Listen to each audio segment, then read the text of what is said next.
The practice of mindfulness and mindfulness meditation has been shown through scientific research to decrease stress, depression, anxiety, physical pain, and blood pressure, while boosting the immune system.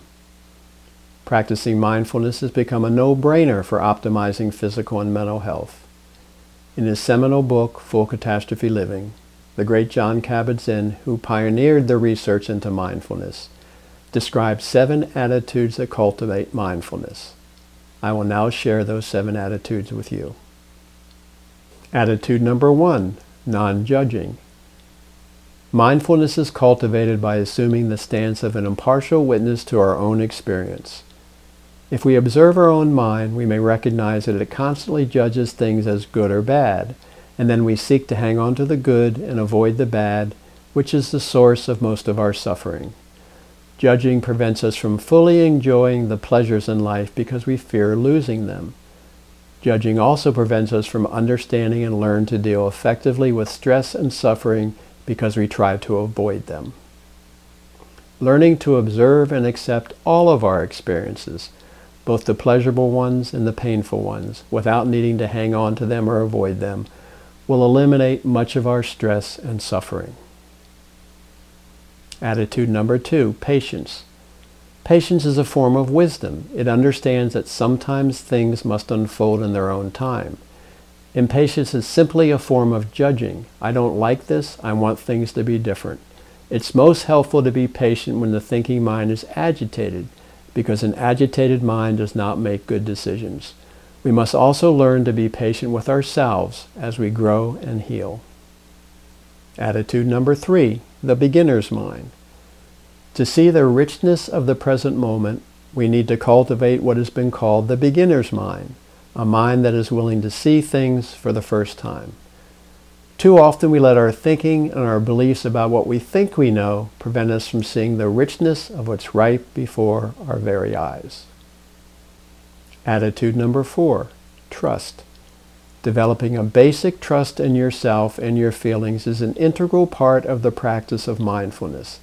This attitude of trusting yourself and your own basic wisdom and goodness is very important in all aspects of mindfulness. You cannot possibly become someone else. You can only become more fully yourself, so you must honor your feelings and needs. Attitude number 5, non-striving.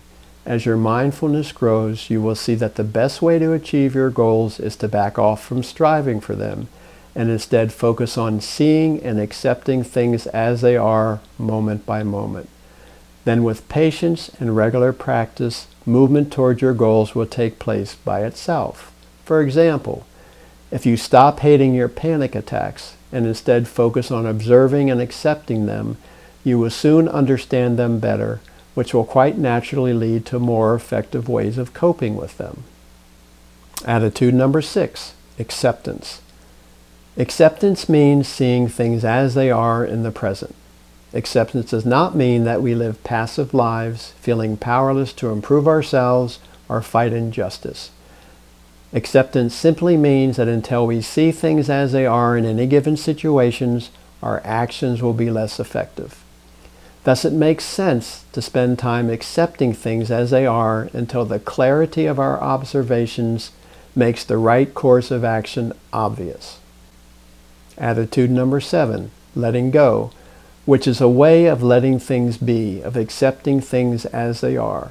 Therapists often say, "Well, John, you just have to let it go." But they don't explain how to actually let go of intrusive thoughts and memories that rob us of the richness of living fully in the present moment.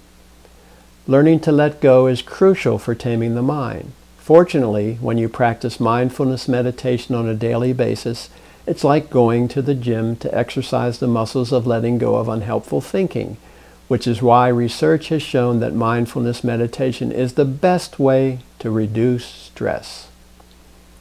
If you'd like help in learning to live a more mindful life, then visit my website, serenityonlinetherapy.com, to learn more about me and the online services I provide. If you found this video helpful, please click the thumbs up button. And if you want to hear more from me, then click the subscribe button at the bottom right corner of the screen. I'll be publishing at least one new video every month. And finally, keep paying attention to your life. Until next time.